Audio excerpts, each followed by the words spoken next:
Bonjour à toutes et à tous, j'espère que vous allez bien. Aujourd'hui, on va apprendre à déformer ce billet en 3D sur Blender. C'est parti! Donc on se retrouve sur Blender et la première chose qu'on va faire, c'est qu'on va aller chercher le billet que j'ai modélisé. Donc je vous mets un lien juste ici pour aller le télécharger en commentaire sur YouTube. On va faire un file Open Recent, on va aller chercher le billet. On va sélectionner notre zone qui est ici. Donc on voit qu'on a bien sélectionné les éléments qui sont dans notre scène. On va appuyer sur X. Et on va ouvrir le menu Delete et cliquer sur Delete. Donc on vient bien de supprimer nos éléments. Je vais sélectionner mon billet qui est là, et si je vais dans les propriétés de mon objet, on voit qu'au niveau de la location, on n'est pas à 0, rotation, on n'est pas à 0, et le scale n'est pas à 1 non plus. Donc ce qu'on va faire, c'est faire un Alt R ou Option R pour réinitialiser les valeurs à 0. Donc on voit que les rotations sont revenues à 0. Alt G ou Option G pour réinitialiser la location. Donc on voit que tout est revenu à 0. Et pour le scale, on va faire un CTRL A, parce qu'on veut garder notre dimension là. Donc CTRL A, scale. Donc là, on vient de lui imposer pour lui dire que ça, c'est la valeur 1,1 que je veux pour mon billet. Donc on voit bien ici les 1,1. Une fois qu'on a fait ça, on va appuyer sur Numpad 7 pour se mettre en vue du dessus. Je vais zoomer. Tab pour passer en Edit Mode, je vais prendre mon Select Box qui est ici, et j'appuie sur 1 pour sélectionner mes vertices. On voit qu'elles apparaissent ici dans les coins. Je vais sélectionner ma vertice qui est là, je vais faire un G, on voit qu'il n'a pas sélectionné l'autre vertice qui est juste en dessous, et que mon UV est déformé. CTRL Z pour revenir en arrière, je me suis dit, bah tiens, je vais prendre l'ensemble en faisant comme ça, G, bah tiens, je n'ai pas sélectionné mon élément qui est ici en dessous, c'est bizarre. Donc je vais faire un CTRL Z. Si je veux sélectionner ma vertice que je ne vois pas en vue du dessus qui est ici, donc je vais essayer de me mettre en vue de côté pour vous montrer le nombre de vertices qu'il y a dans le coin, même si c'est tout petit.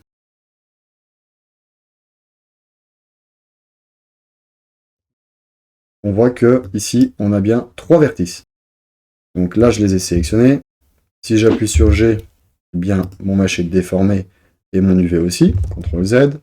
Je me remets en vue du dessus, Numpad 7, je clique dans le vide. Si je veux pouvoir sélectionner mes vertices qui sont ici en dessous que je ne vois pas, je vais faire un Z et me mettre en wireframe pour voir à travers ma pièce. Je vais sélectionner mes vertices qui sont là, Z, mat à la preview, et je fais un G, donc là on est de nouveau comme avant, on peut déplacer complètement notre mesh ainsi que l'UV. CTRL Z pour revenir en arrière. Numpad 7 pour me recentrer. Si je veux que ce soit plus fluide, il faut que je rajoute de la matière sur mon billet. Donc pour faire ça, on va prendre l'outil Loop Cut qui est juste ici. Je vais cliquer une première fois qui va apparaître ici au milieu de notre mesh. On a le menu Loop Cut and Slide qui apparaît ici. On clique dessus et on va venir rajouter un nombre de cuts qui va être de 40. Pareil pour l'autre sens, sur l'axe des X, je vais en mettre une quarantaine. Je reprends mon Select Box, je clique dans le vide parce que j'ai beaucoup trop de vertices de sélectionner. Je fais un Z, je me mets en wireframe pour voir à travers. Je viens resélectionner mon coin ici. Z, mat à la preview. Je vais faire un G pour me déplacer, et là, qu'est-ce qui se passe? Eh bien, il n'y a que cette vertice-là qui va être déplacée. Donc on voit bien qu'il déforme mon mesh, mon UV, mais j'ai que ça qui bouge. Et c'est pas ça que je veux. Donc je vais faire un CTRL Z pour revenir en arrière. Si je veux pouvoir déformer un ensemble de groupes de vertices à partir de ce point-là, je vais aller ici, dans le petit pictogramme qui est ici, et vous avez Proportional Editing. Je clique, ça devient bleu. J'appuie sur G pour de nouveau me déplacer, et qu'est-ce qu'on voit? On a un cercle qui apparaît ici. Et si je déplace ma souris, on voit que le mesh est déformé grâce au cercle qui est ici. Donc ça influence les vertices qui se trouvent à l'intérieur de ce cercle. Avec la mode de la souris, je peux venir l'augmenter. On voit que ça déforme plus le mesh et les vertices encore. Donc je vais faire un CTRL Z pour revenir en arrière.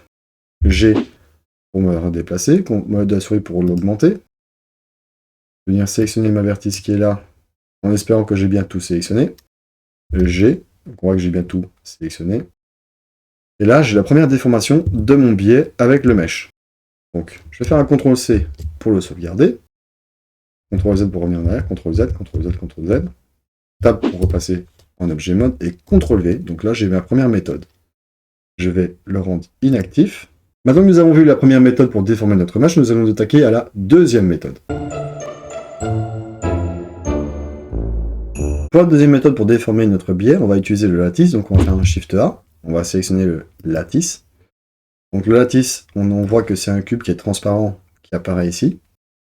Je vais réactiver mon biais. Je vais faire un S pour l'agrandir. Alors, hop, il est bon sur l'axe des Y.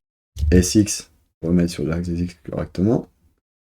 Comme ceci. Alors, je ne vais pas faire un scale sur l'axe des Z parce que dans les lattices qui est juste ici, les propriétés, je peux venir faire ici à 1 pour le diminuer. Donc, si je retire le biais, on voit qu'il est complètement plat maintenant. Au niveau du nombre de cuts de résolution, on va en mettre 40 et l'autre, on va en mettre 40. Comme ça, on a quasiment le même grillage que le biais. Une fois que j'ai fait ça, on voit que le lattice il est caché dans le biais, il est centré, donc on va faire un GZ pour le faire remonter, pour le faire ressortir, comme ceci. Je vais faire un Shift enfoncé, je vais sélectionner la plane, donc on voit que le lattice est bien en orange clair et la plane est en orange foncé, faites bien attention à ça. Je vais faire un CTRL-P ou commande P pour ouvrir le Set Parent To, et on va faire Objet Keep Transform. Donc je vais cliquer une première fois dans le vide pour me désactiver la sélection. Je vais sélectionner le lattice, tab pour passer en edit mode, je vais sélectionner ma vertice qui est là-bas, et je vais faire un G. Donc on voit que la déformation du lattice se fait bien, mais pas sur le biais. CTRL Z pour revenir en arrière. Si je veux que le lattice s'applique sur le biais, je vais ouvrir le lattice, j'ai ma plane qui se trouve ici, je vais aller dans les modifieurs, alors j'aimerais juste... Ah oui, faites bien attention à ça, on voit que c'est au rouge-orange foncé, donc on ne peut pas appliquer de modifieur, parce que je suis en edit mode. Donc dans ma fenêtre ici, j'appuie sur Tab, je passe en objet mode, je clique une première fois dans le vide, je resélectionne ma plane, et là on voit qu'on a un orange clair. Donc ça veut dire qu'on est bien sur notre plane. En plus c'est bien écrit ici, vous êtes sur la plane. On va appliquer un modifieur, qui va être le lattice, et on va lui dire quel objet, ça va être le lattice ici. Une fois qu'on a fait ça, on peut recliquer une première fois dans le vide, on va cliquer sur le lattice, on a bien un grillage qui apparaît, Tab pour passer en edit mode, je sélectionne ma vertice qui est ici, et je vais faire un G. Et là, grâce au lattice, je viens d'obtenir aussi la même déformation qu'avant, sans devoir sélectionner trop les vertices qui sont en dessous. Donc c'est quasiment la même chose que ce qu'on avait avant. Donc je vais faire un GX pour le déplacer. Sauf que là, on a le lattice qui nous permet de déformer.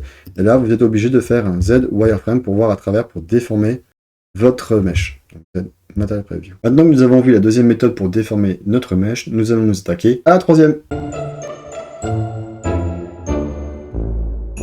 Pour la troisième méthode, je vais appuyer sur Tab pour passer en objet mode, je vais désactiver mon biais qui est ici, je vais désactiver mon lattice, sauf que ça ne désactive pas le biais, donc on vient désactiver le biais qui est ici.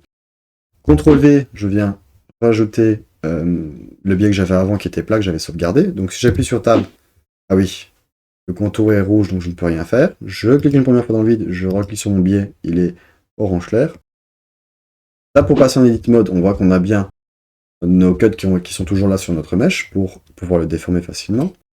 Et j'aimerais que mon biais il tourne sur lui-même. Donc ce que je vais faire, si je vais appuyer sur Tab pour passer en objet mode, on va faire un Edit, référence. Dans les add-ons, on va faire Extra. Alors on a Extra, Objet, Mesh et Curve. On va prendre le Curve. Ça va rajouter un petit menu, vous allez voir, c'est génial. Je le désactive. Je clique une première fois dans le vide. Shift A, je vais chercher une curve. Donc on va aller dans Curve Spirale, on va prendre logarithmique. Alors, à quoi ça consiste? Donc en fait, si vous faites ceci, si vous l'augmentez et que vous augmentez sa force, voilà ce qui se passe. On va créer un espèce d'escargot. Donc là, on vient de faire 20 tours, je sais pas s'il en fallait autant. 3 tours, c'est quand même pas mal. Step 24, c'est pas mal non plus. Expand Force, on peut le passer à 1 peut-être. Ah non, il faut le diminuer, pardon. Pour que ce soit sur lui-même. Donc là, on obtient notre curve en spirale, ça me convient comme ça. Tab pour passer de nouveau en objet mode. Je sélectionne mon objet mode, mon biais. Donc on est bien sur la plane numéro 2. On va appliquer un modifieur qui va être la curve. On va lui dire qu'il va suivre la spirale qui est ici. RX de 90 degrés. Là, on voit que notre biais commence à tourner un peu sur lui-même. Et on va faire un GX pour venir lui dire qu'il doit rentrer vers l'intérieur. Donc là, hop, on fait le roulement de notre biais. de 50 € sans déformer notre mèche. Alors, je vois que j'ai les lignes qui apparaissent ici, donc je vais faire un clic droit Shape Smooth pour lisser tout ça. Et comme ça, j'obtiens bien mon billet 50 € qui est roulé grâce à une curve en fait. Pas très compliqué de pouvoir déformer un mesh. Donc voilà, je viens de terminer les 3 méthodes pour déformer un mesh en 3D sur Blender. J'espère que la vidéo vous aura plu. N'hésitez pas à me dire ce que vous en pensez en commentaire. Comme d'habitude, je vous mettrai le lien de téléchargement en commentaire. Et je vous dis à la prochaine. Ciao.